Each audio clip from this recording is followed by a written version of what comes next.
ಎರಡು ಕೈಗಳನ್ನೆತ್ತಿ ಹಲ್ಲೆಲೂಯಾ. ಯಾವಾಗಲೂ ಸಂತೋಷಿಸುವವರಾಗಿರ್ಬೇಕು ನಾವು. ಹಲ್ಲೆಲೂಯಾ. ಸ್ವಲ್ಪ ನಗುದಿಂದ ಸಂತೋಷದಿಂದ ಮುಖದಲ್ಲಿ ನಗು ನಗುತ್ತಾ ಆತನನ್ನು ಆರಾಧಿಸೋಣ. ಹಲ್ಲೆಲೂಯಾ. ಹಲ್ಲೆಲೂಯಾ. ಕಳೆದ ವಾರವೆಲ್ಲ ದೇವರು ನಡೆಸಿ ಕಾಯ್ದು ಕಾಪಾಡಿ ನಮ್ಮನ್ನು ಈ ಒಂದು ವಾರದಲ್ಲಿ ನಮ್ಮನ್ನು ನಡೆಸಿದ ದೇವರಿಗೆ ಸ್ತೋತ್ರ ಹೇಳೋಣ. ಹಾಗೆ ಕಳೆದ ವಾರ ಎಲ್ಲ ಎಷ್ಟೋ ದುಃಖ, ನೋವು, ಎಷ್ಟೋ ಬಾಧೆಯಿಂದ ಇದ್ದಿರುವಂತಹ ನಮ್ಮನ್ನು ದೇವರು ಇವತ್ತು ನಮ್ಮನ್ನು ನಡೆಸ್ತಾ ಇದ್ದಾರೆ. ಮುಂದೆ ತನ್ನ ಕೃಪೆಯ ಮೇಲೆ ಕೃಪೆಯನ್ನು ಕೊಟ್ಟು ನಮ್ಮನ್ನು ಇದುವರೆಗೂ ನಡೆಸ್ತಾ ಇದ್ದಾರೆ.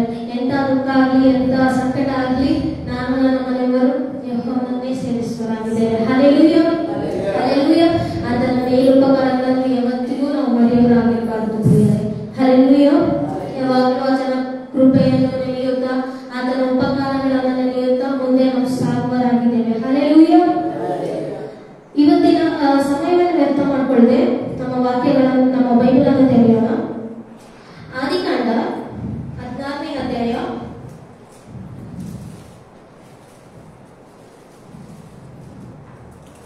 ಆದಿಕಾಂಡ 16ನೇ ಅಧ್ಯಾಯ 6ರಿಂದ 7ನೇ ವಚನಗಳು. ಅಬ್ರಹಾಮನು ನಿನ್ನ ದಾಸಿಯು ನಿನ್ನ ಕೈಯಲ್ಲೇ ಇದ್ದಾಳೆ, ಮನಸ್ಸು ಬಂದಂತೆ ಮಾಡು ಅಂದನು. ಆಗ ಸಾರಯಳು ಅವಳನ್ನು ಬಾಧಿಸಲು ಅವಳು ಓಡಿ ಹೋದಳು. ಅವಳು ಮರಳು ಕಾಡಿನಲ್ಲಿ ಶೂರಿನ ಮಾರ್ಗದ ಹೊರತೆಯ ಹತ್ತಿರ ಇರುವಾಗ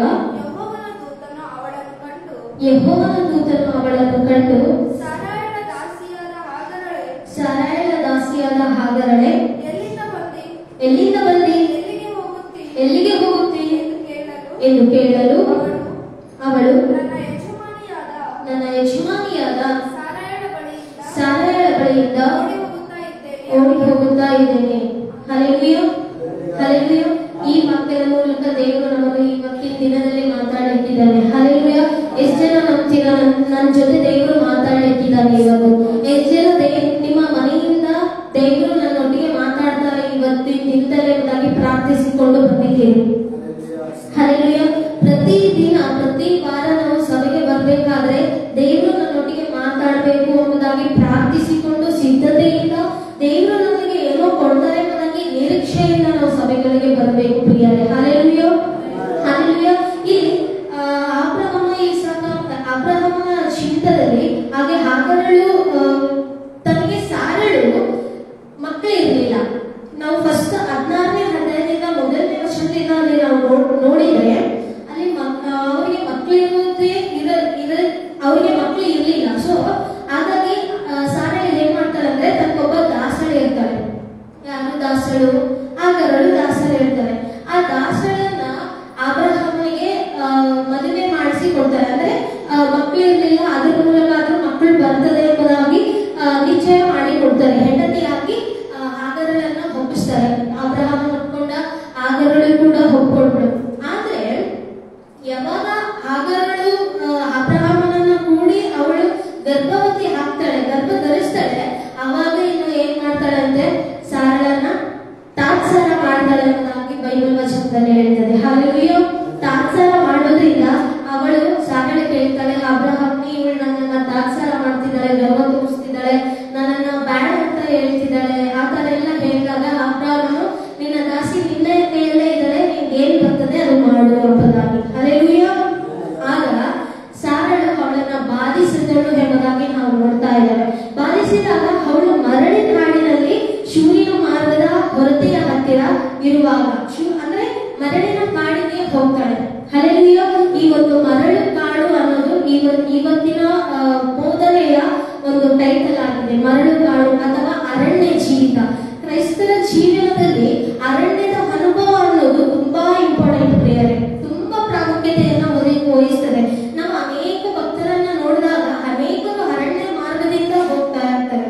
ಅವರ ಜೀವನಗಳಲ್ಲಿ ಕಷ್ಟ, ನಷ್ಟ, ನೋವು, ಸಂಕಟ, ಬಾಧ, ಒಂಟಿತನ, ಏನ್ ಮಾಡ್ಬೇಕು ಅನ್ನೋದಾಗಿ ತೋಚದೇ ಇರುವಂತ ಸಮಯದಲ್ಲಿ ಎಲ್ಲಿಗೆ ಹೋಗ್ಬೇಕು, ಯಾರ ಸಹಾಯ ಕೇಳ್ಬೇಕು, ಈ ತರ ಇದ್ದಾಗ, ಈ ತರ ಅರಣ್ಯ ಜೀವನದಲ್ಲಿ ನಮ್ಮ ದೇವರು ಆಕೆಯನ್ನ ಕಂಡನೆಂಬುದಾಗಿ ನೋಡ್ತೇವೆ.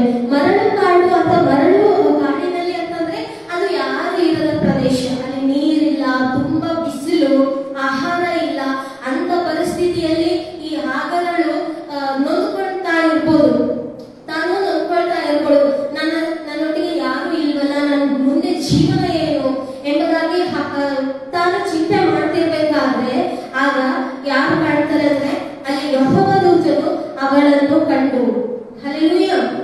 ಹಲ್ಲೆಲೂಯಾ.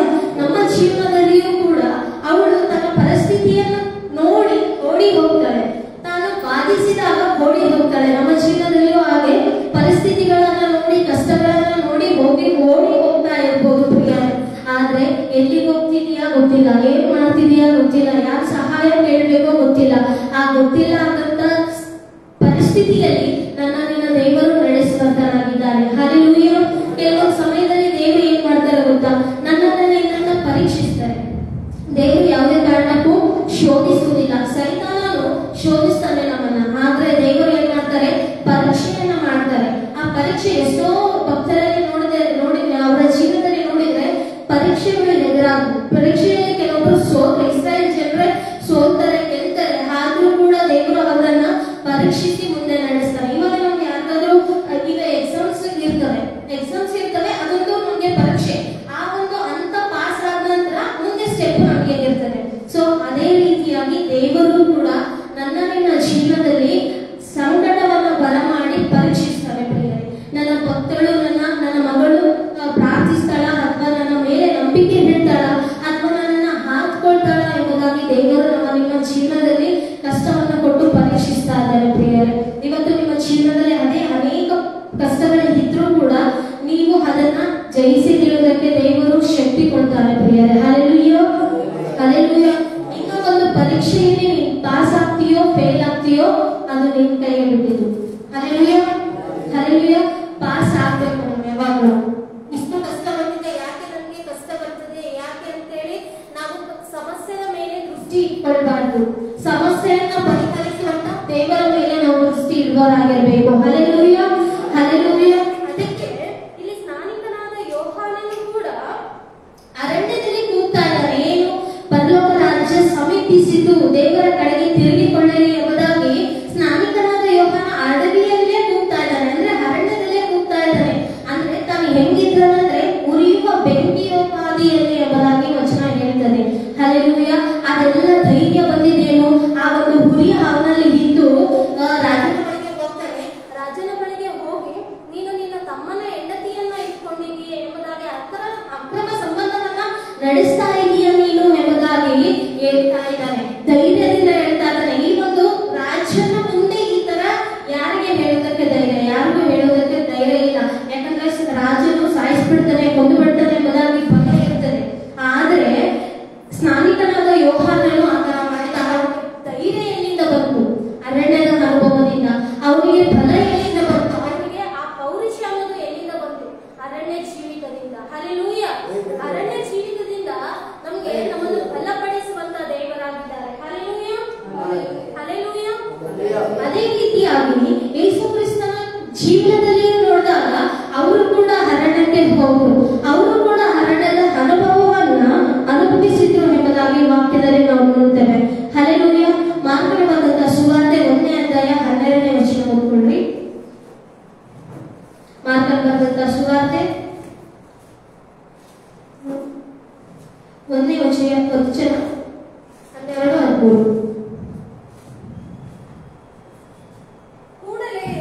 ಕೂಡಲೇ ಯೇಸು ದೇವರಾತ್ಮ ಪ್ರೇರಿತನಾಗಿ ಅಡವಿಗೆ ಹೋದನು. ಆತನು 40 ದಿವಸ ಅಡವಿಯಲ್ಲಿ ಮೃಗಗಳೊಂದಿಗೆ ಇದ್ದು ಸೈತಾನನಿಂದ ಶೋಧಿಸಲ್ಪಡುವವನಾದನು. ಮತ್ತು ದೇವದೂತರು ಆತನಿಗೆ ಉಪಚಾರ ಮಾಡಿದರು. Hallelujah, hallelujah. ಇಲ್ಲಿ ಯೇಸು ಕ್ರಿಸ್ತನ ಜೀವನದಲ್ಲಿಯೂ ಅಷ್ಟೇ.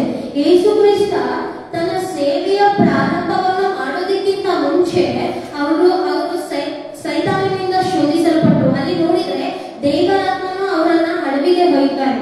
ಅವರನ್ನ ಅಡವಿಗೆ ಒಯ್ದಾಗ ಅಲ್ಲಿ 40 ದಿವಸ ಪ್ರಾರ್ಥಿಸ್ತಾರೆ. ಆ ಒಂದು ಅನುಭವದಿಂದ ಯೇಸು ಕ್ರಿಸ್ತ ಎಂತ ದೊಡ್ಡ ಸೇವೆ ಮಾಡಿದ್ರು ಎಂಬುದಾಗಿ ನಾವು ನೋಡ್ತಾ ಹೋಗ್ತೇವೆ. ಮುಂದೆ 4 ಸುವಾರ್ತೆಗಳಲ್ಲಿ ಯೇಸು ಕ್ರಿಸ್ತನು ಅನೇಕ ರೋಗಗಳನ್ನು ಗುಣಪಡಿಸಿದನು, ಕುಷ್ಠರೋಗಿಯನ್ನು ಸ್ವಸ್ಥಪಡಿಸಿದನು, ಅನೇಕ ಜನರನ್ನು ಸತ್ತರನ್ನ ದಾಸರನ್ನು ಎಬ್ಬಿಸಿದನು.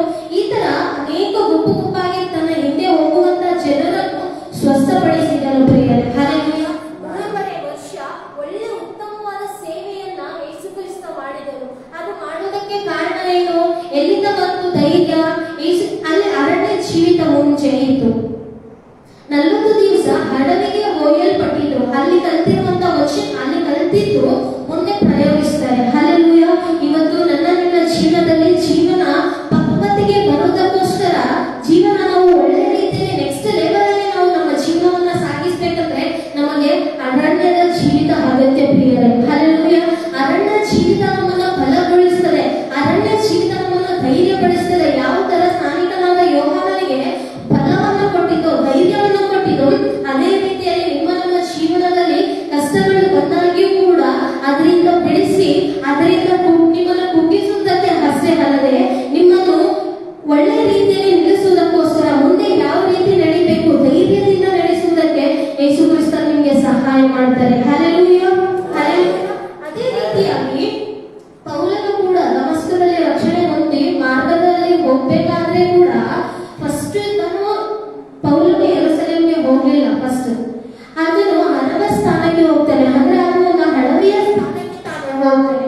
ಅಲ್ಲಿ ದೇವರಿಂದ ವಾಕ್ಯವನ್ನ ಕಲಿತು ಬಿಟ್ಟು ತಾನು ಆ ಒಂದು ಅಡಿಗೆಯಲ್ಲಿ ದೇವರ ಮಾತುಗಳನ್ನ ಎಲ್ಲವನ್ನ ಕೇಳಿಬಿಟ್ಟು ಸಂಗ್ರಹಿಸಿ ಬಲಗೊಂಡು ದೃಢವಾಗಿ ಒಂದು ದೃಢ ನಂಬಿಕೆಯನ್ನ ದೃಢ ನಿರ್ಧಾರವನ್ನ ತೆಗೆದುಕೊಳ್ತಾನೆ. ಹಲ್ಲೆಲೂಯಾ. ದೃಢ ನಿರ್ಧಾರವನ್ನು ತೆಗೆದುಕೊಂಡು ಎಷ್ಟು ಮುಂದೆ ತನ್ನ ಸೇವೆ ಎಂತದಿತ್ತು. ಫಸ್ಟಿಗೆ ತನ್ನ ಅನೇಕರನ್ನ ಕೊಲ್ತಾ ಇದ್ದ, ಅನೇಕರನ್ನ ಕ್ರೈಸ್ತರನ್ನ ಹಿಂಸಿಸ್ತಾ ಇದ್ದ. ಆದ್ರೆ ದೇವರು ಒಂದು ಸಲ ಅವನನ್ನ ದರ್ಶಿಸಿ ಅವನನ್ನ ಅಡವಿಗೆ ಕೊಂಡೊಯ್ದು ಅವನಿಗೆ ದೇವರು ಎಲ್ಲ ಮಾತುಗಳನ್ನು ತಿಳಿಸ್ತಾ ಇದ್ರು. ಹಲ್ಲೆಲೂಯಾ. ಈ ತರ ಎಂಬುದಾಗಿ ಎಲ್ಲ ತಿಳಿಸಿದಾಗ ಅವನು 14 ಪತ್ರಿಕೆಗಳನ್ನ ಬರೆದನು, ಅನೇಕ ಸಭೆಗಳನ್ನ ಗಟ್ಟಿಪಡಿಸಿದನು, ಅನೇಕ ಸಭೆಗಳನ್ನ ಸ್ಥಿರಪಡಿಸಿದನು, ಅನೇಕ ಜನರನ್ನ ಕ್ರೈಸ್ತ ಧರ್ಮಕ್ಕೆ ತಿರುಗಿಸಿದನು. ಹಲ್ಲೆಲೂಯಾ.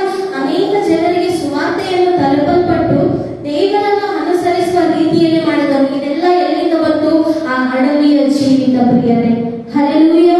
ಹಲ್ಲೆಲೂಯಾ. ಆ ಅಡವಿಯ ಜೀವಿತ ಇಲ್ಲದೆ ಹೋದ್ರೆ ಪೌಲನು ಸಾಯುವಂತ ಪರಿಸ್ಥಿತಿಯಲ್ಲಿ ಕೂಡ ಎಷ್ಟೋ ಹಿಂಸೆಯನ್ನು ಪಟ್ಟಿದ್ದಾನೆ, ಎಷ್ಟೋ ಬಾಧೆಯನ್ನು ಪಟ್ಟಿದ್ದಾನೆ, ಎಷ್ಟೋ ಕಷ್ಟಗಳನ್ನು ಅನುಭವಿಸಿದ್ದಾನೆ.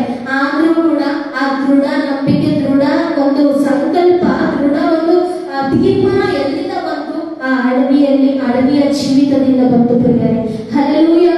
ಹಲ್ಲೆಲೂಯಾ.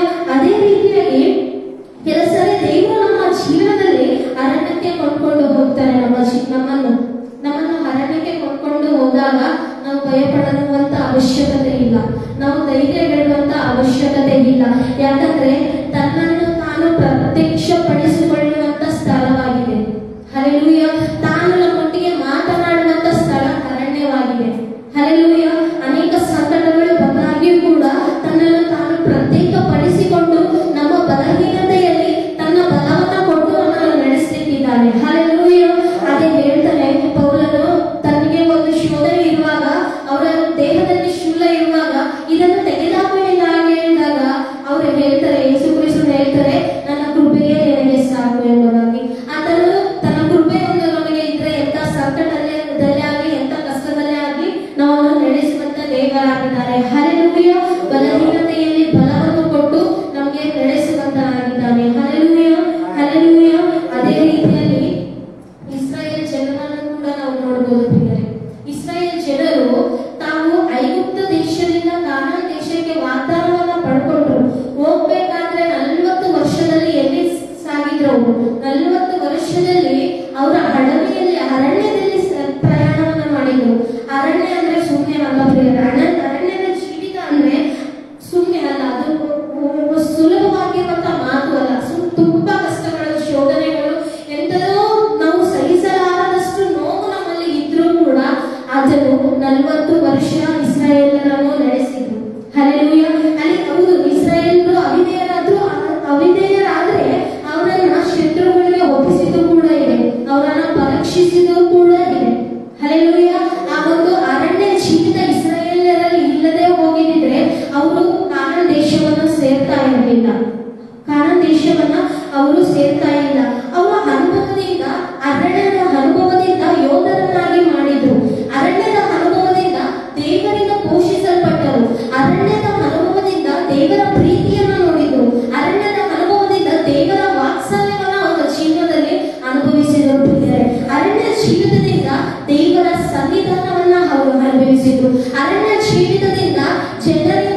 ರೀತಿಯಲ್ಲಿ ಅರಣ್ಯ ಜೀವಿತ ಅವರಲ್ಲಿ ಇಲ್ಲದೆ ಹೋಗಿದ್ದಿದ್ರೆ ಯಾವಾಗೋ ಯಾರೋ ಬಂದು ಅವರನ್ನ ಕೊಲ್ಲುಬಿಟ್ಟು ನಾಶ ಮಾಡ್ತಾ ಇದ್ರು.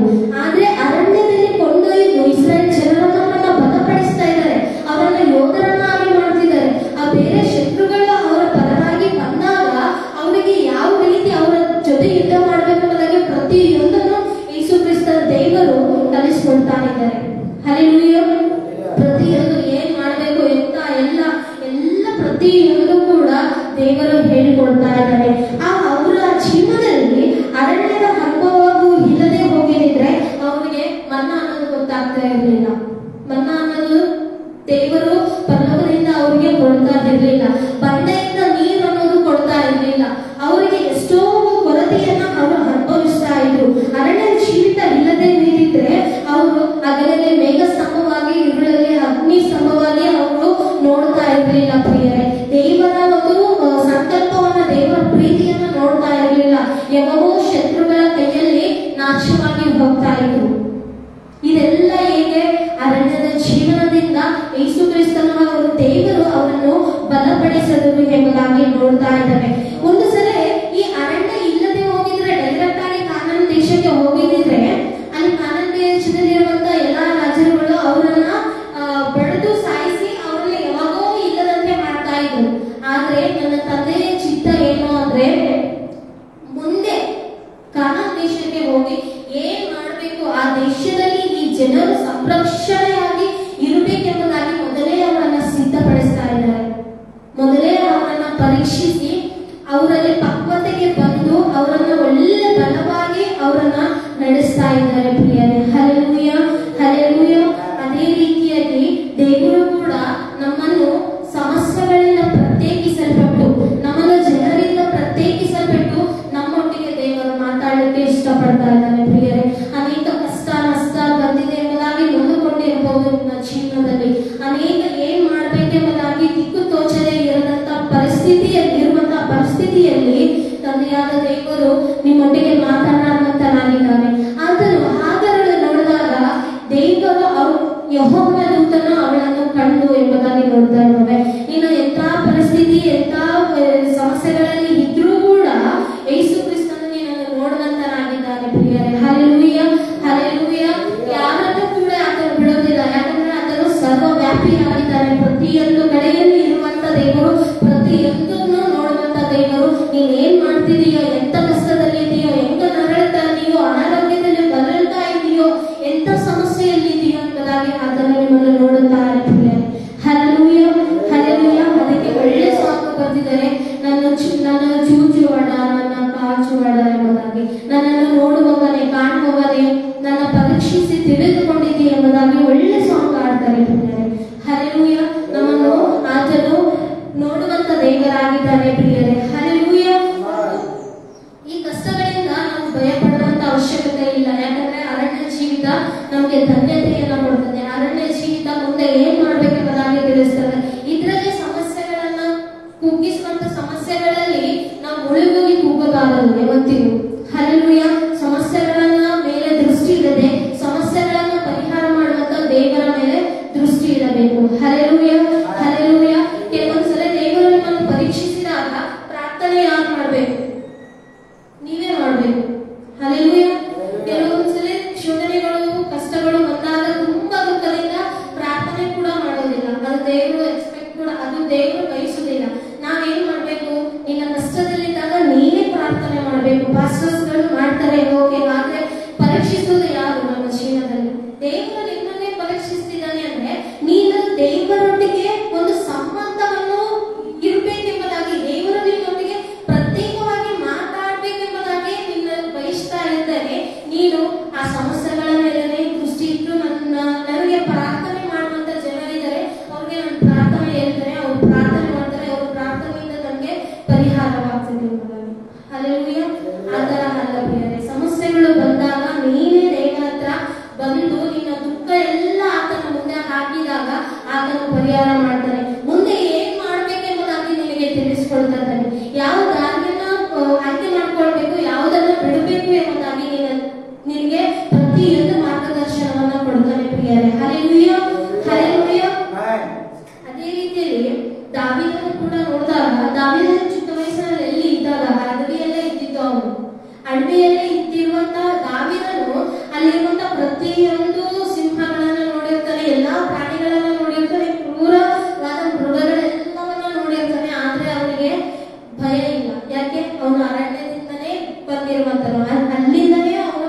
ಇದ್ದಾನೆ. ಅಲ್ಲಿಂದ ಬದುಕಿ ಒಳ್ಳೆ ರಾಜನಾಗಿ ಅವನನ್ನ ನೇಮಿಸ್ತಾ ಇದ್ದಾನೆ. ದೇವರು ಅವನನ್ನ ಅಡವಿಯಲ್ಲೇ ಸಿದ್ಧಪಡಿಸಿದ್ರು. ಅನೇಕ ರಾಜರನ್ನ ಸೋಲಿಸ್ತಾನೆ, ಅನೇಕ ರಾಜರನ್ನ ಗೊಲ್ಯಾತನನ್ನ ಕಲ್ಲುಗಳಿಂದಲೇ ಅವನು ಸಾಯಿಸ್ತಾ ಇದ್ದಾನೆ. ಆ ಒಂದು ಅನುಭವ ಎಲ್ಲಿಂದ ಬಂದಿದ್ದು? ಆ ಒಂದು ಅಡವಿಯಿಂದ ಬಂದಿದ್ದು. ಅರಣ್ಯ ಜೀವಿತದಿಂದ, ಅರಣ್ಯದ ಅನುಭವದಿಂದ ಅಂತ ದೊಡ್ಡದು ಬಂದಿದ್ದು ಪ್ರಿಯರೇ. ಅಂತ ದೊಡ್ಡ ಒಂದು ಕಾರ್ಯ ಮಾಡೋದಕ್ಕೆ ಅರಣ್ಯವೇ ಕಾರಣವಾಯಿತು. Hallelujah, hallelujah. ಅರಣ್ಯ ಜೀವಿತ ದಾವೀದನಲ್ಲಿ ಇಲ್ಲದೆ ಹೋಗಿದ್ರೆ ಅವನು ರಾಜ್ಯವನ್ನು ನಡೆಸ್ತಾ ಇರಲಿಲ್ಲ, ಅನೇಕ ರಾಜ್ಯಗಳನ್ನ ಸೋಲಿಸ್ತಾ ಇರಲಿಲ್ಲ, ಎದುರ್ಕೊಂಡು ಮೂಲೆಯಲ್ಲಿ ಕೊಡ್ಬೇಕಾಗ್ತಾ ಇತ್ತು. ಆದ್ರೆ ದೇವರ ಉದ್ದೇಶ ನೋಡ್ರಿ, ಅವನನ್ನ ಮೊದಲು ಅಡವಿಯಲ್ಲಿ ನಡೆಸಿ ಅಲ್ಲಿ ಅವನನ್ನ ಪ್ರಿಪರೇಷನ್ ಮಾಡಿ, ಪರೀಕ್ಷೆ ಮಾಡಿ, ಒಳ್ಳೆ ಪಾಸ್ ನಂತರ ಒಳ್ಳೆ ಸ್ಥಾನದಲ್ಲಿ ಮುಂದಿನ ಹಂತದಲ್ಲಿ ಸೇರಿಸ್ತಾ ಇದ್ದಾನೆ. ಯಾವಾಗ? ರಾಜನ ಹಂತದಲ್ಲಿ ಸೇರಿಸ್ತಾ ಇದ್ದಾನೆ. ಸಿಕ್ಕ ಸಿಕ್ಕ ಸಿಂಹಗಳನ್ನ ಲೆಕ್ಕವಿಲ್ಲದನ್ನು ಸೀಳ್ ಬೀಳ್ತಾ ಇತ್ತು. ಎಲ್ಲಿಂದ ಬಂತು? ಅಡವಿಯ ಜೀವಿತದಿಂದ ಬಂತು. ಹಲ್ಲೆಲೂಯ. ಇವತ್ತು ನಮ್ಮನ್ನು ಒಂದು ಒಳ್ಳೆ ದೊಡ್ಡ ಕೆಲಸಕ್ಕೆ ನೇಮಿಸುವುದಕ್ಕೋಸ್ಕರ ಬಂದಿರುವಂತಹ ಕಷ್ಟಗಳು. ಹಲ್ಲೆಲೂಯ. ಈ ಕಷ್ಟಗಳಿಂದ ಕುಗ್ಗಿ ಹೋಗದಂತೆ ನಾವು ಕಷ್ಟಗಳ ಮೇಲೆ ಗಮನಿಸಿದಂತೆ, ಬಾಧಗಳು ನಮ್ಮನ್ನು ಕುಗ್ಗಿಸದಂತೆ ನಾವು ದೇವರ ಕಡೆಗೆ ದೃಷ್ಟಿಸಬೇಕು. ಆ ಪರೀಕ್ಷೆಯಲ್ಲಿ ಪಾಸ್ ಆಗಬೇಕು. ದಾವೀದನಿಗೆ ಒಂದು ಒಳ್ಳೆ ಹಂತವನ್ನು ಯಾವ ತರ ಕೊಟ್ಟನೋ ನನ್ನ ನಿಮ್ಮ ಜೀವನದಲ್ಲಿ ಕೂಡ ಅದನ್ನು ಕೊಂಡೊಯ್ದಿದ್ದಾನೆ ಪ್ರಿಯರೇ. Hallelujah, hallelujah. ನನಗೊಂದು ದೊಡ್ಡ ಹಂತದಲ್ಲಿ ನಾನು ಜೀವಿಸಬೇಕೆಂಬುದಾಗಿ ಎಷ್ಟು ಜನಕ್ಕೆ ಆಸೆ ಇದೆ. ನಾನು ಇದ್ದ ಸ್ಥಿತಿಯಲ್ಲೇ ಇರಬಾರದು, ನಾನು ಇದ್ದ ಸ್ಥಿತಿಯಲ್ಲಿ ಇರೋದಕ್ಕಿಂತ ನಾನು ನೆಕ್ಸ್ಟ್ ಲೆವೆಲ್ಗೆ ಹೋಗ್ಬೇಕೆಂಬುದಾಗಿ ಯಾರಿಗೆಲ್ಲ ಆಸೆ ಇದೆ? ನಾನು ಖಂಡಿತ ಹೇಳ್ತೇನೆ, ನಿನ್ನ ನಂಬಿಕೆಯೇ ನೀವು ಇವತ್ತು ಯಾರ್ಯಾರೆಲ್ಲ ಕೈ ಎತ್ತಿದ್ದೀರೋ ಅದೇ ರೀತಿಯಲ್ಲಿ ದೇವರು ನಿಮ್ಮನ್ನು ಮಾಡಲಿ. Amen, amen, hallelujah. ನಮ್ಮ ದೇವರು ಅದರ ಮಾಡ್ತಾನೆ ಪ್ರಿಯರೇ. ಯಾಕಂದ್ರೆ ಧೂಳಿನಿಂದ ಮೇಲಕ್ಕೆ ಎತ್ತುವಂತ ದೇವರು, ಕಷ್ಟಗಳಿಂದ ಮೇಲಕ್ಕೆ ಎತ್ತುವಂತ ದೇವರು. ನಾವು ಕಷ್ಟ ಪಡ್ತಾ ಇದ್ದೇವೆ ಅಂತಂದ್ರೆ, ನನ್ನ ಮಗಳು ಕಷ್ಟ ಪಡ್ತಾ ಇದ್ದಾಳೆ ಅನ್ನೋದಾಗಿ ಇದ್ರೆ ಅದನ್ನು ನೋಡಿಕೊಂಡು ಸುಮ್ಮನೆ ಇರುವ ದೇವರಲ್ಲ. ಪರೀಕ್ಷಿಸಿ ಬಿಟ್ಟು ಅದನ್ನು ನಿನಗೆ ಕಲಿಸಿ ಹಾಗೆ ನಡೆಸ್ತಾನೆ ಪ್ರಿಯರೇ. Hallelujah, hallelujah. ಈಗ ನೋಡಿ, ತಂದೆ ತನ್ನ ಮಗಳಿಗೆ ಏನಾದ್ರೂ ಕಲಿಸ್ಬೇಕಾದ್ರೆ ಅಲ್ಲಿ ನೋವುಗಳು ಬರ್ತದೆ. ಸೈಕಲ್ ಕಲಿಸ್ಬೇಕಾದ್ರೆ ಬಿದ್ದಾಗನೇ ಅದು ಕಲಿತಾರೆ ಎಂಬುದಾಗಿ ಹೇಳ್ತಾರೆ, ಹೌದಾ? ಸೊ ಅದೇ ತರ ನಾವು ಕಷ್ಟದಲ್ಲಿ ಬಿದ್ದಾಗ, ಕಣ್ಣೀರಲ್ಲಿ ಇದ್ದಾಗ ಅದೇ ನಮಗೆ ಒಂದು ಪಾಠ ಆಗಿರ್ತದೆ. ಅದರ ಮೂಲಕನೇ ದೇವರು ನಿನ್ನೊಟ್ಟಿಗೆ ಮಾತನಾಡಲಿಕ್ಕಿದ್ದಾನೆ. ಅದರಿಂದಲೇ ದೇವರು ನಿನ್ನನ್ನು ನೆಕ್ಸ್ಟ್ ಲೆವೆಲ್ಗೆ ಕರೆದುಕೊಂಡು ಹೋಗಿ ಧೈರ್ಯವನ್ನು ಕೊಟ್ಟು ನಿನ್ನನ್ನು ಬಲಪಡಿಸ್ತಾ ಇದ್ದಾನೆ. Hallelujah, hallelujah.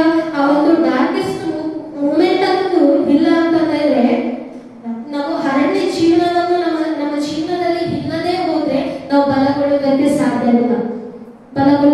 ಸಾಧ್ಯವಿಲ್ಲ. ಇನ್ನೂ ದೃಢವಾದ ನಂಬಿಕೆ ದೇವರ ಮೇಲೆ ಇಡುವುದಕ್ಕೆ ಸಾಧ್ಯವಾಗುವುದಿಲ್ಲ ಪ್ರಿಯರೇ. ಹಲ್ಲೆಲೂಯ. ದೇವರು ನಿನ್ನನ್ನ ಅರಣ್ಯಕ್ಕೆ ಕರೆದುಕೊಂಡು ಹೋದಾಗ ಒಂದು ನಿಮಿಷ ಕೂಡ ವೇಸ್ಟ್ ಮಾಡೋದಿಲ್ಲ. ಹಲ್ಲೆಲೂಯ. ಒಂದು ನಿಮಿಷ ಕೂಡ ವೇಸ್ಟ್ ಮಾಡೋದಿಲ್ಲ. ದೇವರು ನಿನ್ನನ್ನು ಕರೆದುಕೊಂಡು ಹೋಗಿರುವಂತ ಉದ್ದೇಶವನ್ನ ನೆರವೇರಿಸಲಿಕ್ಕಿದ್ದಾನೆ. ಹಲ್ಲೆಲೂಯ.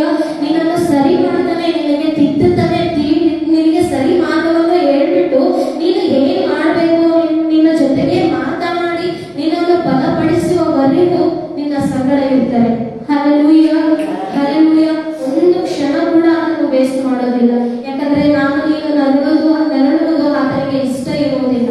ಅದಕ್ಕೆ ಒಂದು ಕ್ಷಣ ಕೂಡ, ಒಂದು ನಿಮಿಷ ಕೂಡ ಅದನ್ನು ವೇಸ್ಟ್ ಮಾಡದೆ ನಮಗೆ ತಿಳಿಸ್ಬೇಕಾಗಿರುವಂತದ್ದೆಲ್ಲವನ್ನ ತಿಳಿಸಿ ನೆಕ್ಸ್ಟ್ ಲೆವೆಲ್ ಅಲ್ಲಿ ನಮ್ಮನ್ನು ನಿಲ್ಲಿಸ್ತಾನೆ. Hallelujah, hallelujah. ಹಾಗರಂತ ಜೀವನದಲ್ಲಿ ನೋಡ್ರಿ, ಅದು ತಾನೇ ಮಾಡ್ಕೊಂಡಿದ್ದು. ಸೊ ದೇವರು ಅವಳನ್ನ ಮರಳು ಕಾಡಿನಲ್ಲಿ ನಡೆಸಬೇಕಾದ್ರೆ ಅವನು ದೇವರು, ಯೆಹೋವ ದೇವರು ಅವಳನ್ನ ಕಂಡು ಎಂಬುದಾಗಿ ನೋಡ್ತಾ ಇದ್ದಾನೆ. ಹಲ್ಲೆಲೂಯ. ಅಂತ ಒಂದು ಪರಿಸ್ಥಿತಿಯಲ್ಲಿ ಕೂಡ ದೇವರ ಕಣ್ಣು ಹಾಗರಳ ಮೇಲೆ ಇತ್ತು. ಇವತ್ತು ದೇವರ ಕಣ್ಣು ಎಂತ ಪರಿಸ್ಥಿತಿಯಲ್ಲಿ ಸಫಲ ಆಗ್ತಾ ಇದ್ರೂ ಕೂಡ ದೇವರ ಕಣ್ಣು ನಿನ್ನ ಮೇಲೆ ಇದೆ ಪ್ರಿಯರೇ. ಹಲ್ಲೆಲೂಯ. ದೇವರು ನೋಡ್ತಾ ಇಲ್ವಾ, ಏನು ದೇವರಿಗೆ ಗೊತ್ತಾಗ್ತಿಲ್ವಾ ಅಂತಾಗಿ ಪ್ರಶ್ನಿಸೋದು ಬೇಡ. ದೇವರು ಯಾವಾಗ್ಲೂ ಸದಾ ನೋಡುವಂತ ದೇವರಾಗಿದ್ದಾನೆ. ಹಲ್ಲೆಲೂಯ. ಸದಾ ನಿನ್ನ ಕಾರ್ಯಗಳನ್ನು ಆತ ಮಲಗುಕೊಳ್ಳುವುದು, ಕೂತುಕೊಳ್ಳುವುದು, ಎದ್ದೇಳುವುದು ಪ್ರತಿಯೊಂದು ಆತನಿಗೆ ಗೊತ್ತು. ಆತನನ್ನು ನೋಡ್ತಾ ಇದ್ದಾನೆ. Hallelujah, hallelujah. ಅದೇ ರೀತಿಯಲ್ಲಿ ಹಾಗರಳಕ್ಕೆ ದೇವರು ಮಾತನಾಡೋದನ್ನು ನೋಡ್ರಿ, ಅವಳನ್ನು ಕಂಡು ಸಾರಯಳ ದಾಸಿಯಾದ ಹಾಗರಳೆ ಎಂಬುದಾಗಿ ಕರೀತಾ ಇದ್ದಾರೆ. ಹಲ್ಲೆಲೂಯ.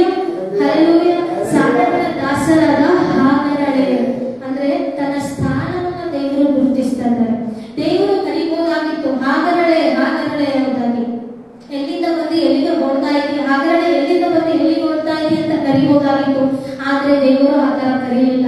ಯಾಕಂದ್ರೆ ತನ್ನ ಸ್ಥಾನ ತನಗೆ ಗೊತ್ತಾಗಬೇಕು ಎಂಬುದಾಗಿ ಸಾರಳ ದಾಸಿಯಾದ ಹಾಗರಳೆ ಎಂಬುದಾಗಿ ಕರೀತಾ ಇದ್ದಾರೆ. ಹಲ್ಲೆಲೂಯಾ. ದೇವರು ಅರಣ್ಯ ಜೀವಿತದಲ್ಲಿ ದೇವರು ಏನೆಲ್ಲ ಆಕೆಗೆ ಪಾಠ ಕಲಿಸಿದ್ರು ಎಂಬುದಾಗಿ ನಾವು ನೋಡ್ತಾ ಇದ್ದೇವೆ. ಮೊದಲನೇದಾಗಿ ತನ್ನ ಸ್ಥಾನವನ್ನ ಗುರುತಿಸಿದ್ರು ಪ್ರಿಯರೇ. ಸಾರಳಿಗೆ ದಾಸಳಾಗಿ ಇರಬೇಕು. ಯಾವಾಗ ಅವಳು ಗರ್ಭ ಧರಿಸಿದ್ಲೋ ಅವಳು ಸಾರಳನ್ನ ಏನ್ ಮಾಡ್ತಾಳೆ, ತಾತ್ಸಾರ ಮಾಡ್ತಾಳೆ. ನಿಮ್ಗಿಲ್ಲ ಅದು ನನಗೆ ಬಂತು ಎಂಬುದಾಗಿ ಈಗ ಗರ್ಭವನ್ನ ತೋರಿಸ್ತಾ ಇದ್ದಾಳೆ. ಆದ್ರೆ ಅಂತ ಪರಿಸ್ಥಿತಿಯಲ್ಲಿ ಅಂತ ಸ್ಥಾನವೂ ಅವಳಿಗೆ ಅಲ್ಲ. ಯಾಕಂದ್ರೆ ದಾಸಿಯ ಸ್ಥಾನ ಎಲ್ಲಿ ದೇವರು ನಮ್ಮನ್ನ ನಿಲ್ಲಿಸಿದ, ಯಾವ ಸ್ಥಾನದಲ್ಲಿ ಇಟ್ಟಿದಾರೋ ಅದೇ ಸ್ಥಾನದಲ್ಲಿ ಇರಬೇಕು.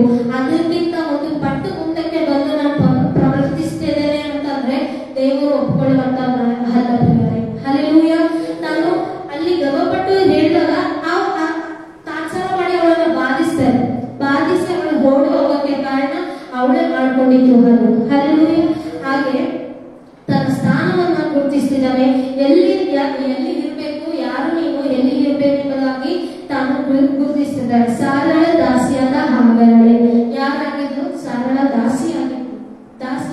ದಾಸಿಯಾಗಿ ಇರಬೇಕು ಎಂಬುದಾಗಿ ತನ್ನ ಸ್ಥಾನವನ್ನ ಗುರುತಿಸ್ತಾ ಇದ್ದಾನೆ ಪ್ರಿಯರೇ. ಹಾಗರಳಿಗೆ ಐಡೆಂಟಿಟಿ ಬಂದಿದ್ದೇ ಸಾರಳಿಂದ.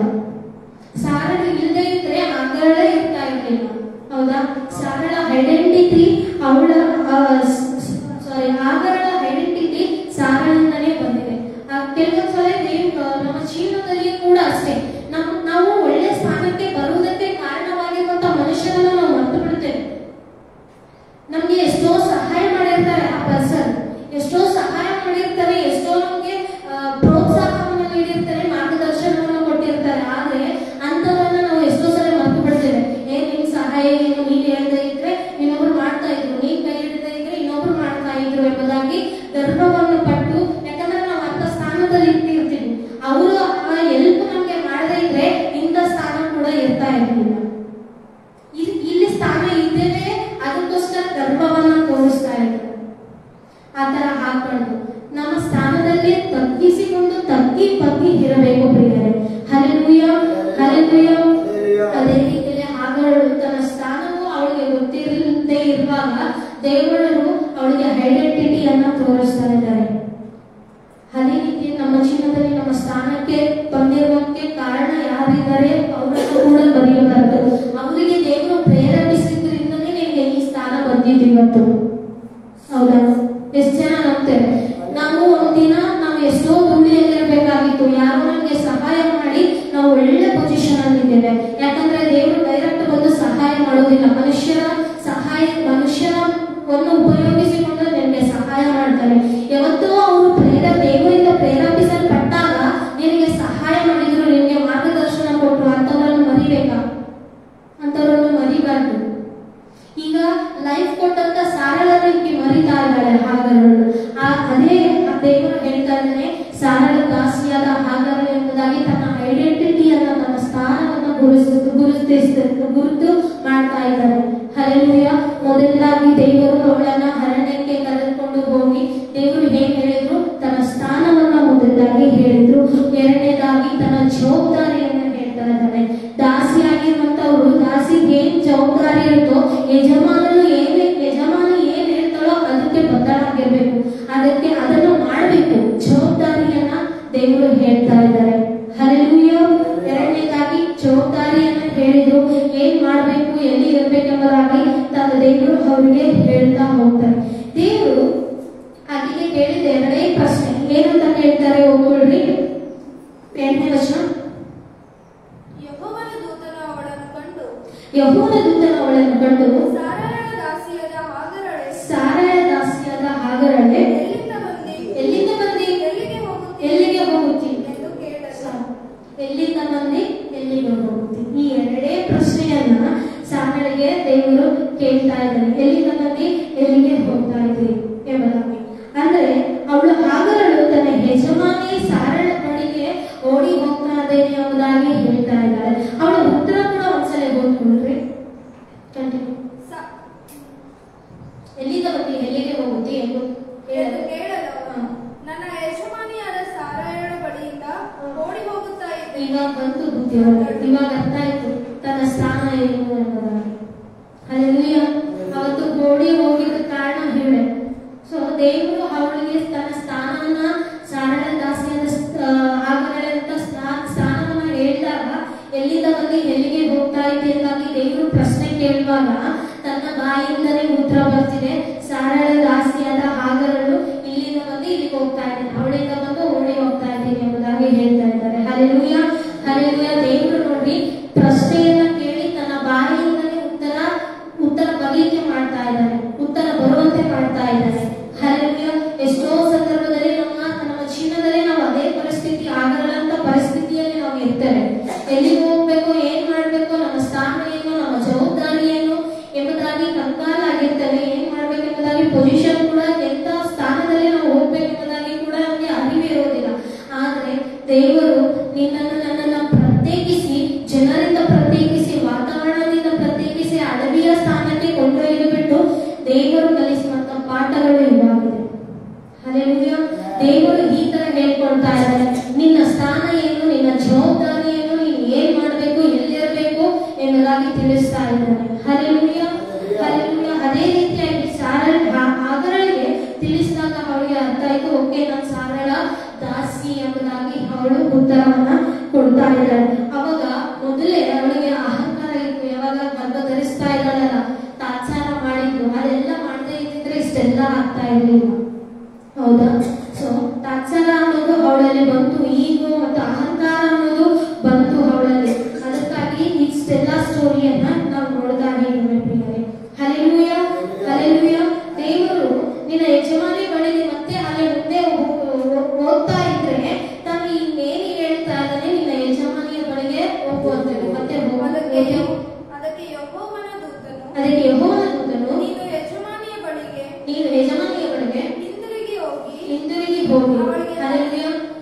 ಏನ್ ಹೇಳ್ತಾ ಇದ್ದಾನೆ, ತನ್ನ ಸ್ಥಾನವನ್ನ ಗುರುತಿಸಿ ಹೇಳ್ತಾ ಜವಾಬ್ದಾರಿಯನ್ನ ತಿಳಿಸಿದ, ತಾನು ಎಲ್ಲಿ ಇದ್ದಾಳೋ ಅನ್ನೋದನ್ನ ತಿಳಿಸಿದ. ನೆಕ್ಸ್ಟ್ ಏನ್ ಹೇಳ್ತಿದ್ದಾನೆ, ನಿನ್ನ ಯಜಮಾನಿಯ ಬಳಿಗೆ ಹಿಂದಿರುಗು ಎಂಬುದಾಗಿ. ಹಲ್ಲೆಲೂಯಾ. ಎಲ್ಲಿಂದ ಓಡಿ ಬಂದು ಅಡವಿಯ ಸ್ಥಾನದಲ್ಲಿ ಇದ್ದು ದೇವರು ಎಲ್ಲವನ್ನ ಕಲಿಸಿದ್ರು, ಮತ್ತೆ ಎಲ್ಲಿಗೆ ಹೋಗು, ದಾಸಿಯ ಬಳಿಗೆ ಹೋಗು ಎಂಬುದಾಗಿ ಹೇಳ್ತಾ ಇದ್ದಾರೆ. ಹಲ್ಲೆಲೂಯಾ. ಯಜಮಾನಿಯ ಬಳಿಯಲ್ಲೇ ನೀನು ತಿರುಗಿ ಹೋಗು ಎಂಬುದಾಗಿ ಹೇಳ್ತಾ ಇದ್ದಾರೆ. ಪ್ರಿಯರೇ, ಹೇಳ್ತಾ ಇದ್ದಾರೆ. ಅಲ್ಲಿ ನೆಕ್ಸ್ಟ್ ನೋಡಿದ್ರೆ ಅವಳಿಗೆ ತಗ್ಗಿ ನಡೆದುಕೋ ಎಂದು ಅಂದನು ಎಂಬುದಾಗಿ ಕೂಡ ನೋಡ್ತೇವೆ. ಹಿಂದಿರುಗಿ ಹೋಗಿ ನೀನ್ ಏನ್ ಮಾಡ್ಬೇಕು, ದಾಸರಿಗೆ ನಿನ್ನ ಒಂದು ಯಜಮಾನಿಗೆ ತಗ್ಗಿ ನಡೆದುಕೊಳ್ಳಬೇಕು ಎಂಬುದಾಗಿ ಹೇಳ್ತಾ ಇದ್ದಾರೆ. ಹಲ್ಲೆಲೂಯಾ. ತಗ್ಗಿ ನಡೆದುಕೋ ಎಂಬುದಾಗಿ ಹೇಳಿ ಪ್ರತಿಯೊಂದು ಪಾಠ ನೋಡ್ರಿ. ಯೇಸು ಕ್ರಿಸ್ತನಿಗೆ ದೇವರು, ತಂದೆಯಾದ ದೇವರು ಯಾವ ತರ ಅವಳ ಅರಣ್ಯವನ್ನ ಕರೆದುಕೊಂಡು ಹೋಗಿ ಎಂತ ಪಾಠಗಳನ್ನ ಹೇಳ್ತಾ ಇದ್ದಾರೆ ನೋಡ್ರಿ. ಅವಳ ಕಷ್ಟದಲ್ಲಿ ಒಂದು ಒಂಟಿ ಜೀವಿತವನ್ನ ಅನುಭವಿಸಿದ್ರು ಕೂಡ ದೇವರು ಅವಳನ್ನು ಕಂಡು ಎಲ್ಲಿಂದ ಬಂದು ಎಲ್ಲಿಗೆ ಹೋಗ್ತಾ ಇದ್ದೀನಿ ಎಂಬುದಾಗಿ ಹೇಳಿ ತನ್ನ ಸ್ಥಾನವನ್ನ, ತನ್ನ ಐಡೆಂಟಿಟಿ ಏನು ಎಂಬುದನ್ನು ಗುರುತಿಸಿಬಿಟ್ಟು ಅವಳಿಗೆ ಜವಾಬ್ದಾರಿ ಏನು ಎಂಬುದಾಗಿ ಹೇಳಿ ಅವಳು ಮತ್ತೆ ಎಲ್ಲಿಗೆ ಹೋಗ್ಬೇಕು, ನೀನು ಎಲ್ಲಿಗೆ ಹೋಗ್ಬೇಕು ಎಂಬುದಾಗಿ ದೇವರು ಹೇಳ್ತಾ ಇದ್ದಾನೆ. ನಿನ್ನ ಯಜಮಾನಿ ಬಳಿಗೆ ತಿರುಗಿ ಹೋಗು ಎಂಬುದಾಗಿ ಹೇಳ್ತಾ ಇದ್ದಾನೆ. ಅವಳ ಜೊತೆ ನೀನು ತಗ್ಗಿ ಬಗ್ಗಿ ನಡಿ ಎಂಬುದಾಗಿ ಹೇಳ್ತಾ ಇದ್ದಾನೆ. ಹಲ್ಲೆಲೂಯಾ. ಹಲ್ಲೆಲೂಯಾ. ಅದೇ ರೀತಿಯಲ್ಲಿ ದೇವರು ನಮ್ಮ ಜೀವನದಲ್ಲಿಯೂ ಕೂಡ ಕಷ್ಟಗಳಲ್ಲಿ ಈ ತರ ಕರೆದುಕೊಂಡು ಹೋಗಿ ನಮ್ಮೊಟ್ಟಿಗೆ ಮಾರ್ಗದರ್ಶನವನ್ನ ಕೊಡ್ತಾರೆ. ನಮ್ಮೊಟ್ಟಿಗೆ ನಾವು ಏನು ಮಾಡಬೇಕು ಎಂಬುದಾಗಿ ನಮಗೆ ತಿಳಿಸ್ತಾರೆ. ಯಾವಾಗ ನಾವು ಆತನಿಗೆ ಅವಕಾಶ ಕೊಡ್ಬೇಕು, ಯಾವಾಗ ನಾವು ಪ್ರಾರ್ಥನೆ ಮಾಡಿದಾಗ, ದುಃಖದಲ್ಲಿ ಮೊಣಕಾಲ ಹಾಕಿ ನಮ್ಮ ದುಃಖನೆಲ್ಲ ಆತನ ಮುಂದೆ ಹಾಕಿದಾಗ ನೀನು ಏನ್ ಮಾಡ್ಬೇಕು, ಎಲ್ಲಿಗೆ ಹೋಗ್ಬೇಕು, ಹೇಗೆ ಅಂತ ಪ್ರತಿಯೊಂದು ವಿಷಯವನ್ನು ದೇವರು ಹೇಳುವನಾಗಿದ್ದಾನೆ. ಪ್ರಿಯರೇ, ಹಲ್ಲೆಲೂಯಾ. ಕಣ್ಣೀರಿನ ಪ್ರಾರ್ಥನೆ ಯಾವತ್ತೂ ಕೂಡ ವ್ಯರ್ಥ ಆಗುವುದಿಲ್ಲ, ಯಾವತ್ತಿಗೂ ವ್ಯರ್ಥ ಆಗುವುದಿಲ್ಲ ಪ್ರಿಯರೇ. ಹಲ್ಲೆಲೂಯಾ. ಈ ಒಂಟಿ ಜೀವನ ಅನ್ನೋದು ಮನುಷ್ಯರನ್ನ ಕಾಡ್ತದೆ. ಮನುಷ್ಯರನ್ನ ಆ ಒಂದು ಅದರಲ್ಲೇ ಕುಗ್ಗಿ ಹೋಗ್ಬಿಟ್ರೆ ಸೈತಾನನ ಏನ್ ಮಾಡ್ತಾನೆ, ಖುಷಿ ಪಡ್ತಾನೆ, ಅದರಲ್ಲಿ ಕುಗ್ಗಿ ಹೋಗ್ತಾನೆ. ಆದ್ರೆ ನನ್ನ ನಿನ್ನ ದೇವರು ಕುಗ್ಗಿ ಹೋಗುವುದಕ್ಕೆ ಆತನಿಗೆ ಇಷ್ಟ ಇಲ್ಲ. ಅಂತ ಸಮಸ್ಯೆಯಲ್ಲಿಯೂ ಕೂಡ ಸಮಸ್ಯೆಗಳನ್ನೆಲ್ಲ ದೇವರನ್ನು ದೃಷ್ಟಿಸಬೇಕೆಂಬುದಾಗಿ ಆತನ ಆಶೆ ಪಡ್ತಾ ಇದ್ದಾನೆ ಪ್ರಿಯರೇ. ಹಲ್ಲೆಲೂಯಾ. ಹಲ್ಲೆಲೂಯಾ. ಅದೇ ರೀತಿಯಲ್ಲಿ ನಮ್ಮ ಸಮಸ್ಯೆಗಳಲ್ಲಿ ದೇವರನ್ನ ದೃಷ್ಟಿಸಬೇಕು. ಹಾಗೆ ಮುಂದೆ ನೋಡಿದ್ರೆ ಏನ್ ಮಾಡ್ತಾರೆ ನೋಡಿ, ಮುಂದೆ ತಗ್ಗಿ ನಡೆದುಕೋ ಅಂದನು. ಅದಲ್ಲದೆ ಯೆಹೋವನ ದೂತನು ಅವಳಿಗೆ, ನಿನಗೆ ಬಹು ಸಂತಾನವಾಗ ಮಾಡುವೆನು, ಅದು ಲೆಕ್ಕಿಸಕೂಡದಷ್ಟು ಅಪರಿಮಿತವಾಗುವುದು ಎಂದು ಹೇಳಿದನು. ಆಮೆನ್. ಹಲ್ಲೆಲೂಯಾ. ಇನ್ನೊಂದ್ಸಲ ಅದಲ್ಲದೆ ಯೆಹೋವನು ಅವಳಿಗೆ ನಿನಗೆ ಬಹು ಸಂತಾನವಾಗ ಮಾಡುವೆನು, ಅದು ಲೆಕ್ಕಿಸಕೂಡದಷ್ಟು ಅಪರಿಮಿತವಾಗುವುದು ಎಂದು ಹೇಳಿದನು. ಹಲ್ಲೆಲೂಯಾ. ದೇವರು ಇಷ್ಟೆಲ್ಲ ಪಾಠ ಮಾಡಿ ಒಂದು ಒಳ್ಳೆ ವಾಗ್ದಾನವನ್ನು ಕೂಡ ಕೊಟ್ಟು ಕಳಿಸ್ತಾ ಇದ್ದಾನೆ. ಏನಂದ್ರೆ ಅದು ನಿಮಗೆ ಬಹು ಸಂತಾನವನ್ನ ಮಾಡ್ತೇನೆ ಎಂಬುದಾಗಿ, ಸಂತಾನವನ್ನ ಕೊಡ್ತೇನೆ ಎಂಬುದಾಗಿ ಕೂಡ ಹೇಳ್ತಾ ಇದ್ದಾರೆ. ಹಲ್ಲೆಲೂಯಾ. ನನ್ನ ನಿನ್ನ ದೇವರು ಬರೀ ಕೈಯಲ್ಲಿ ಕಳಿಸುವಂತ ದೇವರಲ್ಲ. ವಾಗ್ದಾನವನ್ನ ಕೊಟ್ಟು ನಾನು ನಿನ್ನ ಮುಂದೆ ಯಾವ ತರ ನಡೆಸ್ತೇನೆ ಎಂಬುದಾಗಿ ಕೂಡ ನಮಗೆ ಹೇಳ್ಬಿಟ್ಟು ಕಳಿಸ್ತಾರೆ. ಹಲ್ಲೆಲೂಯಾ. ವಾಗ್ದಾನದಿಂದ ತನ್ನನ್ನ ಮತ್ತೆ ಹಿಂದಿರುಗಿ ಕಳಿಸಿದ್ರು ಪ್ರಿಯರೇ. ಹಲ್ಲೆಲೂಯಾ. ಅದೇ ರೀತಿ ನಮಗೂ ಕೂಡ ನಮ್ಮ ಕಷ್ಟದಲ್ಲಿ ಕೂಡ ವಾಗ್ದಾನವನ್ನ ಕೊಡಲಿಕ್ಕಿದ್ದಾನೆ. ವಾಗ್ದಾನ ಕೆಲವೊಂದ್ಸಲ ನಾವು ಏನ್ ಮಾಡ್ತಾರೆ ಅಂದ್ರೆ, ವಾಗ್ದಾನ ದೇವರು ಕೊಟ್ಟಿರ್ತಾರೆ, ಆದ್ರೆ ವಾಗ್ದಾನದ ಮೇಲೆ ನಂಬಿಕೆಯನ್ನ ಇರೋದಿಲ್ಲ. ನಮ್ಮ ಹತ್ರ ಯಾವಾಗಾದ್ರೂ ನಮ್ಮ ಬ್ಯಾಂಕ್ ಅಲ್ಲಿ 1 ಲಕ್ಷ ಇದ್ರೆ ಅದು ಭರವಸೆ ಕೊಡ್ತಾರೆ, ಆದ್ರೆ ದೇವರ ಮಾತು ನಮ್ಗೆ ಕೊಟ್ಟಿದ್ದಾರೆ ಅಂದ್ರೆ, ದೇವರು ನಮ್ಗೆ ವಾಗ್ದಾನ ಮಾಡಿದ್ದಾರೆ ಅಂದ್ರೆ ಆ ವಾಗ್ದಾನದ ಮೇಲೆ ನಮ್ಗೆ ನಂಬಿಕೆನೇ ಇರೋದಿಲ್ಲ. ಅಂತ ಪರಿಸ್ಥಿತಿಯಲ್ಲಿ ನಾವು ಇರ್ತೇವೆ. ಆದ್ರೆ ವಾಗ್ದಾನವನ್ನ ಕೊಟ್ಟು ಸುಮ್ಮನೆ ಕಳಿಸೋದಿಲ್ಲ, ವಾಗ್ದಾನವನ್ನ ಕೊಟ್ಟು ತಿರುಗ ಕಳಿಸ್ತಾ ಇದ್ದಾರೆ ಪ್ರಿಯರೇ. ಹಲ್ಲೆಲೂಯಾ. ಹಲ್ಲೆಲೂಯಾ. ತಾನು ಒಂಟಿಯಾಗಿ ಇದ್ದೀನಿ ಎಂಬುದಾಗಿ ಮರಣಿನ ಕಾಡಿನಲ್ಲಿ ಅಂದುಕೊಂಡಿದ್ದಾಗಿಯೂ ಕೂಡ ದೇವರು ಅವರ ಕೈಯನ್ನ ಬಿಡಲಿಲ್ಲ. ಅದೇ ಪರಿಸ್ಥಿತಿಯಲ್ಲಿ ಬೀಳುವುದಕ್ಕೆ ಆತನಿಗೆ ಇಷ್ಟವಿಲ್ಲ. ಹಲ್ಲೆಲೂಯಾ. ಕಳೆದ ತಿಂಗಳಿನಲ್ಲಿ ನಾನು ಬೆಂಗಳೂರಲ್ಲಿ ಇರ್ಬೇಕಾದ್ರೆ ನಾನು ಇರ್ತೇನೆ ಎಂಬುದಾಗಿನೇ ಹೋಗಿದ್ದು. ಏನೆಲ್ಲ ಗಾಡಿಗೆ ಮಮ್ಮಿಗೆ ಮುಗಿಸಿಬಿಟ್ಟು ಕ್ಲಾಸ್ ಕೇಳಬೇಕೆಂಬುದಾಗಿ ನಾನು ಹೋಗಿದ್ದೆ. ಆದ್ರೆ ಅಲ್ಲಿ ಹೋದಾಗ ನನಗೆ ದೇವರು ವಾಕ್ಯವನ್ನ ಕೊಟ್ಟಿದ್ರು. ಅವತ್ತು ದೇವರು ಇದೇ ವಾಕ್ಯದಿಂದ ನನ್ನೊಟ್ಟಿಗೆ ಮಾತಾಡಿದ್ರು. ನನ್ನ ಹಳ್ಳಿಯ ಜೀವಿತದಲ್ಲಿ ಇದ್ದೇನೆ ಎಂಬುದಾಗಿ ನನಗೆ ಅನಿಸ್ತಾ ಇತ್ತು. ಒಂಟಿ ಜೀವಿತ ನನಗೆ ಅನಿಸ್ತಾ ಇತ್ತು. ಎಲ್ಲರೂ ಇದ್ರು ಕೂಡ ನಾನು ಒಂಟಿಯಾಗಿದ್ದೇನಲ್ಲ. ಈ ಒಂದು ಸ್ಥಳ ನನಗೆ ಪರಿಚಯ ಇಲ್ಲದಂತ ಸ್ಥಳ, ಗೊತ್ತಿಲ್ಲದಂತ ಸ್ಥಳ, ಜನರ ಮುಖ ಪರಿಚಯ ನನಗೆ ಗೊತ್ತಿಲ್ಲ, ನಾನು ಯಾರ ಜೊತೆ ಮಾತಾಡ್ಬೇಕು ಎಂಬುದಾಗಿ ಕೂಡ ನನಗೆ ಗೊತ್ತಿಲ್ಲ. ಅಂತ ಪರಿಸ್ಥಿತಿಯಲ್ಲಿ ಕೂಡ ನಾನು ಕುಗ್ಗಿದೆ. ಫೋನ್ ಕೂಡ ಇಲ್ಲ, ಪೇರೆಂಟ್ಸ್ಗೆ ಮಾತಾಡೋಕೆ ಫೋನ್ ಇಲ್ಲ, ಮೆಸೇಜ್ ಮಾಡೋಕೆ, ಅವ್ರ ಜೊತೆ ಸಂಭಾಷಣೆ ಮಾಡೋಕೆ ನಮ್ಗೆ ಫೋನ್ ಕೂಡ ಅಲೋ ಮಾಡಲಿಲ್ಲ.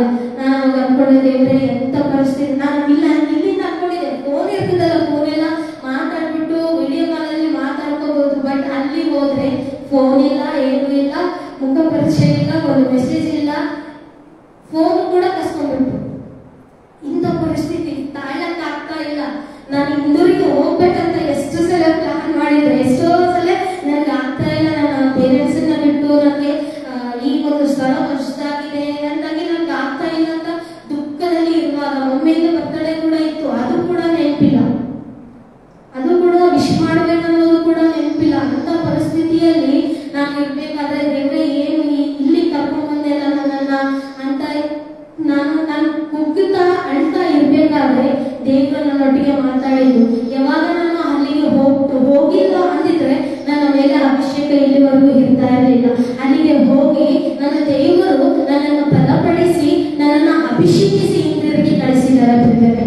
ಹಲ್ಲೆಲೂಯಾ. ನನ್ನಲ್ಲೊಂದು ಸೇವೆಯ ಕಾರಣವನ್ನ ಹುಟ್ಟಿಸಿದ್ದಾರೆ ಪ್ರಿಯರೇ. ಹಲ್ಲೆಲೂಯಾ. ಇನ್ನೂ ಅನೇಕ ಒಂದು ಮೀಟಿಂಗ್ಸ್ ಗಳಿಗೆ ವಾಕ್ಯವನ್ನ ಹೇಳುವುದಕ್ಕೆ ಪ್ರೇಮಣ್ಣವರ ಅವಕಾಶ ಕೊಟ್ಟರು, ವಾಕ್ಯ ಪ್ರೇಯರನ್ನ ಲೀಡ್ ಮಾಡೋಕೆ ಕೊಟ್ಟರು, ವರ್ಷಿಪ್ ಅನ್ನ ಲೀಡ್ ಮಾಡೋಕೆ ಕೊಟ್ಟರು. ಯಾವಾಗ ನನ್ನ ಒಂದು ಅಡವಿ ಚಿಕ್ಕದ, ಅದು ಏನೂ ಅಲ್ಲ, ಬಟ್ ನನ್ನ ಜೀವನಕ್ಕೆ ಅದು ತುಂಬಾ ದೊಡ್ಡದಾಗಿದೆ. ಹಲ್ಲೆಲೂಯಾ. ಹೇಗೆ ದಾವೀದನು ಅಡವಿಯ ಜೀವಿತ ಇಲ್ಲದಿದ್ರೆ ರಾಜನಾಗ್ತಾ ಇರಲಿಲ್ವೋ, ಹಾಗೆ ನನ್ನ ಆ ಜೀವನ ಇಲ್ಲದಿದ್ರೆ ಅಲ್ಲಿಂದ ದೇವರು ನನಗೆ ಪಾಠವನ್ನು ಕಲಿಸಿ ನನ್ನನ್ನು ದೃಢವಾಗಿ ನನ್ನನ್ನು ಬಲಪಡಿಸಿ ತನ್ನಲ್ಲಿ ನನ್ನನ್ನು ಬೇರುವಂತೆ ಮಾಡಿದ್ದಾರೆ ಪ್ರಿಯರೇ. ಹಲ್ಲೆಲೂಯಾ. ಇದುವರೆಗೂ ನಾನು ದೇವರ ಒಂದು ಸ್ವರವನ್ನ ಕೇಳ್ತಾ ಇದ್ದೇನೆ ಆ ಅರಣ್ಯ ಜೀವನದಿಂದ. ದೇವರ ಪರಿಶುದ್ಧಾತ್ಮನ ಮಾರ್ಗದರ್ಶನವನ್ನ ನನ್ನ ಜೀವನದಲ್ಲಿ ನಾನು ಕಾಣ್ತಾ ಇದ್ದೇನೆ ಆ ಒಂದು ಅರಣ್ಯ ಜೀವಿತದಿಂದ. ಎಲ್ಲರೂ ಇದ್ರೂ ಕೂಡ ಬಿಡಲ್ಪಟ್ಟಂತ ಪರಿಸ್ಥಿತಿಯಲ್ಲಿ ಅವತ್ತು ಇದ್ದಾಗೆ ದೇವರು ನನ್ನ ದೇವರು ಅವತ್ತು ನನ್ನನ್ನು ಒಂಟಿಯಾಗಿ ಬಿಡದೆ ತನ್ನ ವಾಗ್ದಾನವನ್ನು ಕೊಟ್ಟು ನನ್ನನ್ನು ಕಳಿಸಿದ್ದಾರೆ ಪ್ರಿಯರೇ. ಹಲ್ಲೆಲೂಯಾ. ನೀವೆಲ್ಲರೂ ಕೂಡ ನನ್ನ ಬಗ್ಗೆ ಕೂಡ ಪ್ರಾರ್ಥನೆ ಮಾಡ್ರಿ, ಸೇವೆ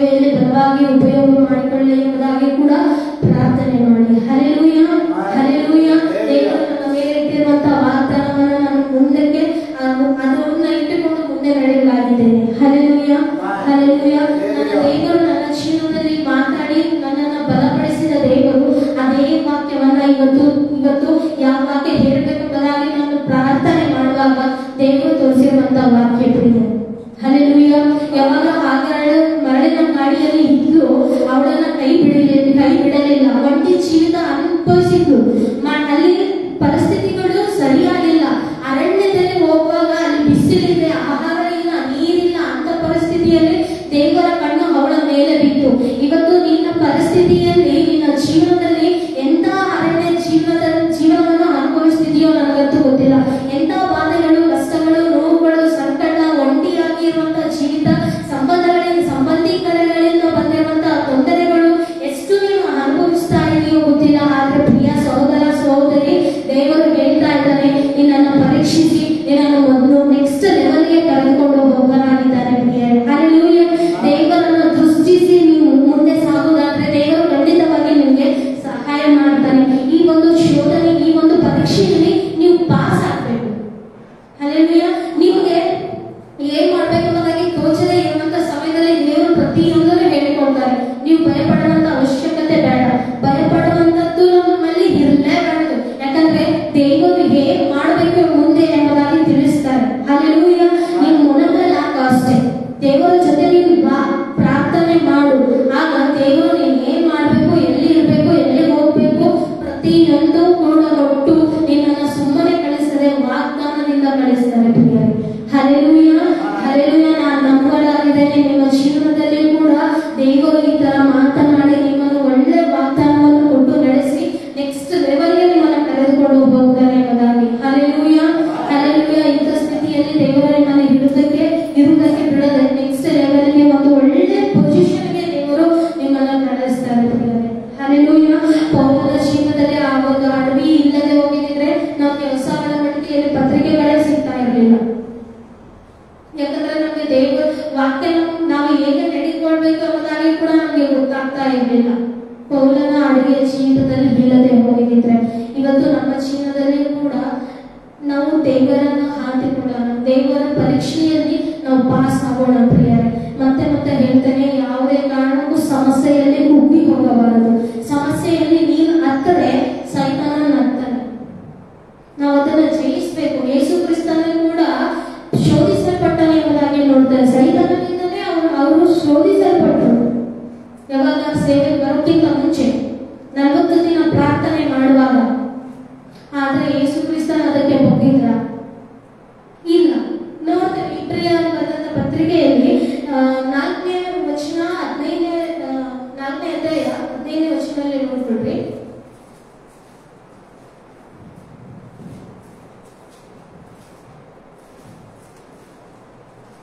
ಇಬ್ರಿಯರ ಪತ್ರಿಕೆ 4ನೇ ಅಧ್ಯಾಯ 15ನೇ ವಚನ. ಯಾಕಂದರೆ ನಮಗಿರುವ ಮಹಾಯಾಜಕನು ನಮ್ಮ ನಿರ್ಬಲಾವಸ್ಥೆಯನ್ನು ಕುರಿತು ಅನುಪಾತವಿಲ್ಲದವನಲ್ಲ. ಆತನು ಸರ್ವ ವಿಷಯಗಳಲ್ಲಿ ನಮ್ಮ ಹಾಗೆ ನಮ್ಮ ಹಾಗೆ ಶೋಧನೆಗೆ ಗುರಿಯಾದ ಪಾಪ ಮಾತ್ರ ಮಾಡಲಿಲ್ಲ. ಯೇಸು ಕ್ರಿಸ್ತನು ಕೂಡ ಶೋಧನೆ ಆಯಿತು. ಯೇಸು ಕ್ರಿಸ್ತನು ಕೂಡ ಅಡಿಗೆಯ ಜೀವಿತವನ್ನು ಕಂಡರು ತಾನು ಕೂಡ. ಆದ್ರೆ ಪಾಪ ಮಾಡಲಿಲ್ಲ. ಹಲ್ಲೆಲೂಯ. ಇಸ್ರಾಯೇಲರನ್ನು ಪರೀಕ್ಷಿಸಬೇಕಾದ್ರೆ ದೇವರು ಅವ್ರು ಎಷ್ಟೋ ಸಲ ಎಳೆಬಿಟ್ರು. ಅದಕ್ಕೋಸ್ಕರ ಶತ್ರುಗಳ ಕೈಗೇನೆ ಒಪ್ಪಿಸ್ತಾರೆ ದೇವರು ಡೈರೆಕ್ಟ್ ಆಗಿ ಅವರನ್ನ. ಕೆಲವೊಂದ್ಸಲ ಸೋಲುವಂತೆ ಮಾಡ್ತಾರೆ. ಯಾಕಂದ್ರೆ ಇದ್ರ ಮೂಲಕವಾದ್ರೂ ಅವರ ತಪ್ಪುಗಳನ್ನ ಅರ್ಥಕೊಳ್ಳಿ, ಇದರ ಮೂಲಕವಾದ್ರೂ ನನ್ನ ಬಲವನ್ನ ಅವರು ಅರಿತುಕೊಳ್ಳಲಿ, ನನ್ನ ಹಿಂದೆ ಮತ್ತೆ ತಿರುಗಿ ಬರಲಿ ಎಂಬುದಾಗಿ ಇಸ್ರಾಯೇಲರಿಗೆ ಆ ತರ ಮಾಡ್ತಾರೆ. ಆದ್ರೆ ನಾವು ಪಾಪಕ್ಕೆ ಒಳಗಾಗಬಾರದು. ಪರೀಕ್ಷೆಯಲ್ಲಿ ಕೂಡ ನಾವು ಪಾಪಕ್ಕೆ ಒಳಗಾಗಬಾರದು. ಏನು ಪಾಪ ಅಂತ ನೋಡಿದ್ರೆ ದೇವರ ವಾಕ್ಯವನ್ನ ಮೀರುವುದು, ದೇವರ ಮಾತಿಗೆ ಅವಿಧೇಯರಾಗುವುದು, ದೇವರಿಗೆ ಇಷ್ಟವಿಲ್ಲದಂಥದ್ದು ಮಾಡುವುದು. ಯೇಸು ಕ್ರಿಸ್ತನು ಯಾವುದೇ ಪಾಪನೂ ಮಾಡಲಿಲ್ಲ. ಪರೀಕ್ಷಿಸಿದ್ರು, ಶೋಧಿಸಿದ್ರು. ಅದೇ ತರ ನನ್ನನ್ನು